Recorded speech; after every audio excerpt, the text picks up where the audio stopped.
I, Dr. Nidhi Shankar Singh, Associate Professor of School of Management of Babu Banarsi Das, is going to introduce you all about the shipping management, introduction of shipping management.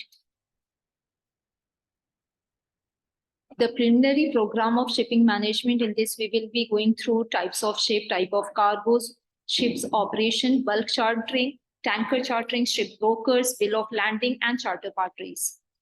Firstly, we will be going through types of ship. First is container ship, which under which we go through the things which do not need any kind of temperature.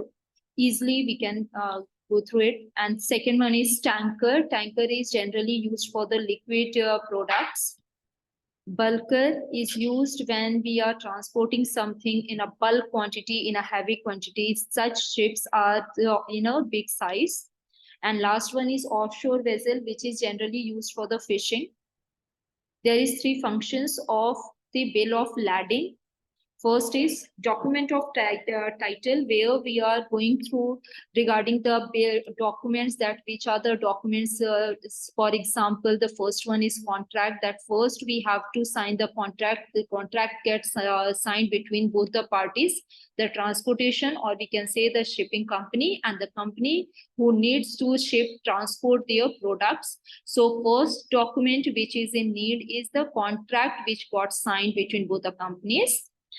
Then there is evidence of contract of carriage, and evidence of contract means after signing of the contract, once the goods is being loaded on the ship, there is a receipt which is handed over to the captain of the ship, and there is one more receipt which will be handed over to the agent to the destination port by the captain of the ship. And the first receipt which he or she has received, that also got signed from the agent, that mentioning that the agent has received the product on the destination port.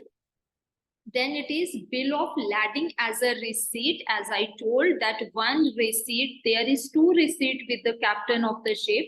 One, when he is taking over loading the products on the ship, and the second one is for the unloading. The second bill as a receipt will be given back to the agent on the destination port once he is taking the responsibility of the goods once reached to the destination port. After the unloading of the products from the ship at the destination port, it is not the responsibility of the captain of the ship. It totally depends on the agent which company is sending to receive the products on the destination port from the captain of the ship. This is charter party. Charter party means when we are taking the help of third party who is going to perform certain activities of the company, of the shipping company, or of the from the side of agent, where they feel that they are not expertise on that. So at that point of time, they will be taking the help of charter parties. How it works? First, there is a voyage charter who come forwards with their quotation, that this is the quotation, the way they will be working, the way they will be performing their task. Time charter means they will be making the clarification that how much time they are going to take to perform, to complete the given task by the company. Then there is bareboat charter. Bareboat charter is used when if the ship is not able to come to the port. It can happen due to many reasons. Many times the port is not vacant, it is full of the ship, so the another ship is not getting space on the port. So at that time, bareboat charter comes forward to unload the company, or to give any kind of services to the people on the ship or off the ship. Then there is towage contract. Towage contract means that this contract is being done. There are many ships which never comes on the port. They unload the products from the ship from certain distance from the port. At that time, towage contract is being used where certain boats are used to unload the ship. From the ship, the goods are being unloaded to that particular boat, that is towage contract, and then that boat comes to the port to unload personally on the destination port. Then there is S&P contract, which is between the parties, and there is two parties. One is the shipping company, and the another one is the producing or the company who is need for the transportation of the goods. This is the lay time chart. Lay time chart, there is the, we can see that SOF is the maximum time taking process where we are taking maximum time. As you can see from the graph, the moving curves over there will show you that how tough it is for the SOF to perform the whole task.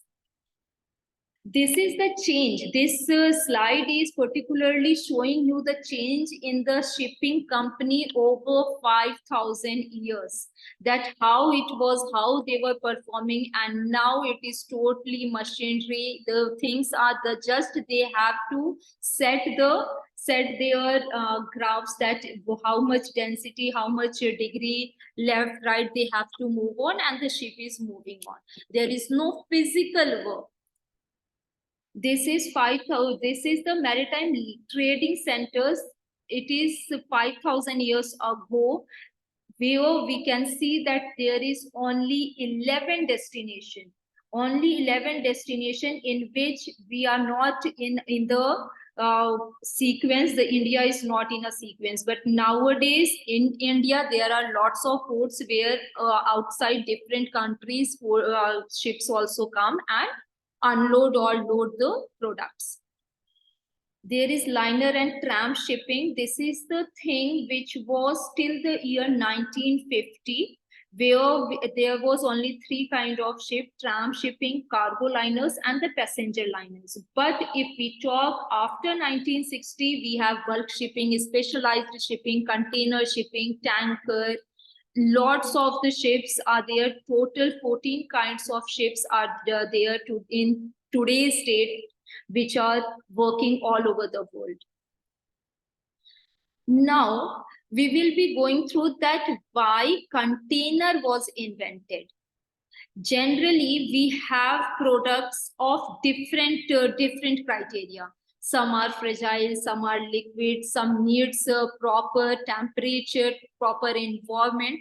So at that point, these kind of container ships is being mostly used all over the world economically to make the products reach to their destination properly and in the same form as they were collected from the company. So this is the graph which shows that how the shipping company is catching the market superly. We are moving from 1995 January, and the graph is coming till 2015 January. In between 2006 to 2009, you can see the scope of shipping company, and after that it came down, and it was just due to the Corona time period when the whole world was getting affected for it, and that was the time duration when every market was affected due to Corona. Now seaborne trade is means the route which the captains of the ship follows to move on. We know that if we are moving from one place to another, there is a route which we follow. Similarly, there is a shipping geography also where they are given with the route that which route they have to follow up, and they have to follow the same route which is being provided in the calendar, which is being provided in the graph. So shipping industry made globalization possible and probably benefits from globalization more than almost any other sector. And it involves around 150 countries nowadays. However, this independence of international trade and seaborne trade makes shipping industry more vulnerable to economic cycle and crisis.